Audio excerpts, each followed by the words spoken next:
तो अब नेक्स्ट हम लोग देखने जा रहे हैं मिरर फॉर्मूला। ठीक है, और मिरर फॉर्मूला क्या होता है वो हम लोग देखने जाते हैं। अभी आप लोगों को मैं पढ़ा चुका हूँ ऑब्जेक्ट डिस्टेंस, इमेज डिस्टेंस क्या होता है। मैं फिर से एक बार रिकेप करा देता हूँ। ये अगर हम लोग का एक कनकीव मिरर है, ये अगर हम लोग का एक क्या है, कनकीव मिरर अगर मैं मान लेता हूँ इसको, ठीक है, एक कनकीव मिरर है।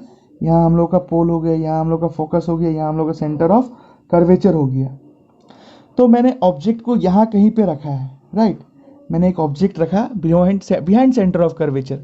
तो ये ऑब्जेक्ट का डिस्टेंस जो है पोल से, इसे हम लोग कहते हैं ऑब्जेक्ट डिस्टेंस। इसको हम लोग डिनोट करते हैं यू से। अगर इमेज फॉर्म होता है मेरा कहीं पे, कहाँ पे अगर मैं मानूं, अगर मेरा इमेज फॉर्म होता है यहाँ कहीं पे, ठीक है, मेरा इमेज यहाँ कहीं पे फॉर्म हो गया मान लेता हूँ। तो इमेज का जो डिस्टेंस है पोल से, उसे हम लोग बोलते हैं इमेज डिस्टेंस, और उसे हम लोग वी से डिनोट करते हैं। ठीक है, तो ये चीज़ आपको याद रखना है।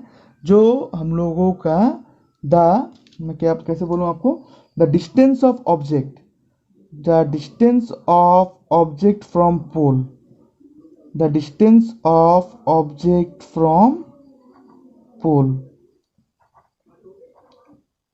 is known as object distance.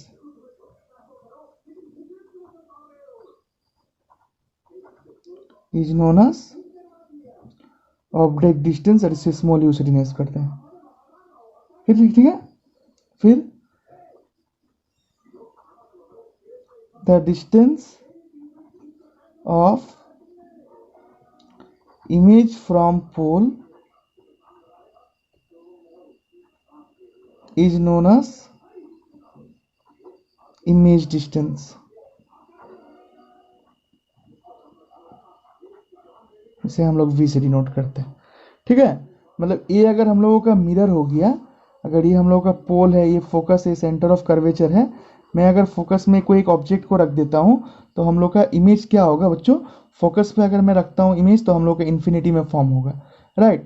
तो इन्फिनिटी में जो इमेज कहीं यहाँ पे फॉर्म होगा, राइट। तो ये जो हम लोगों का ये जो दूरी है पोल से, जो हम लोग का पोल से जो ये दूरी होगा ना, ये हम लोग का हो जाएगा image distance.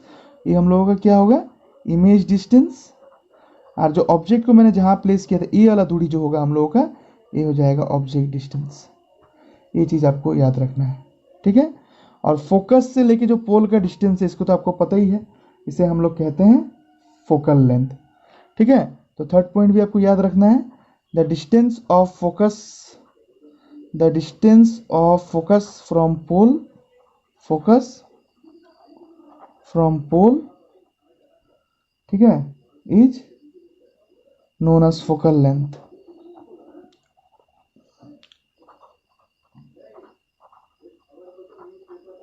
The distance of focus from pole is known as focal length. Clear है। अब ये हो गया हम लोग का ऑब्जेक्ट डिस्टेंस, ये हो गया हम लोग का इमेज डिस्टेंस, ठीक है, और ये हो गया फोकल लेंथ। तो इन तीनों के बीच में एक रिलेशन है, तो रिलेशन है और एक फॉर्मूला भी है।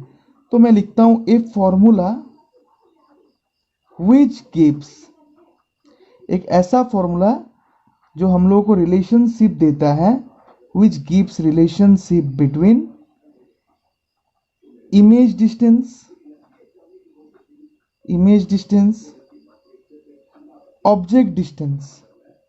ए formula which gives relationship between image distance, object distance and focal length is known as, इसे हम लोग कहते हैं मिरर फॉर्मूला। इसे हम लोग क्या कहते हैं, मिरर फॉर्मूला। एक ऐसा फॉर्मूला जो हम लोग को रिलेशनशिप देता है इमेज डिस्टेंस जो कि u है, object distance, image distance sorry v है, ऑब्जेक्ट डिस्टेंस u है, और फोकल लेंथ f है। उसे हम लोग कहते हैं मिरर फॉर्मूला। और वो फॉर्मूला हम लोगों का क्या है, 1 डिवाइडेड बाई, ठीक है, 1 divided by object distance plus 1 divided by image distance equals to 1 divided by focal length. ठीक है, मतलब 1 by U plus 1 by V equals to 1 by F. ये हम लोग का मिरर फॉर्मूला है। इस फॉर्मूला पे हम लोग कोई भी मिरर का न्यूमेरिकल सॉल्व करेंगे। जो मैंने आपको पहले रूल्स दिया अब फॉर्मूला दिया, क्वेश्चन में आपको ऑब्जेक्ट की डिस्टेंस दिया होगा, फोकल लेंथ दिया होगा, अगर आपको इमेज डिस्टेंस निकालने बोले तो आप 1/v equals to 1/f minus 1/u कर लेना, ठीक है, 1/v equals to 1/f minus 1/u कर लेना। अगर आपको यहाँ पे क्वेश्चन में आपको इमेज फोकल लेंथ दिया हो, ठीक है, अगर आपको फोकल लेंथ दिया हो, अगर आपको ई दिया हो तो आप ऐसे ही निकाल लेना, अगर आपको फोकल लेंथ निकालना हो तो इन दोनों को प्लस कर लेना रेसिप्रोकल को। तो ये हम लोगों का मिरर फॉर्मूला है, ठीक है।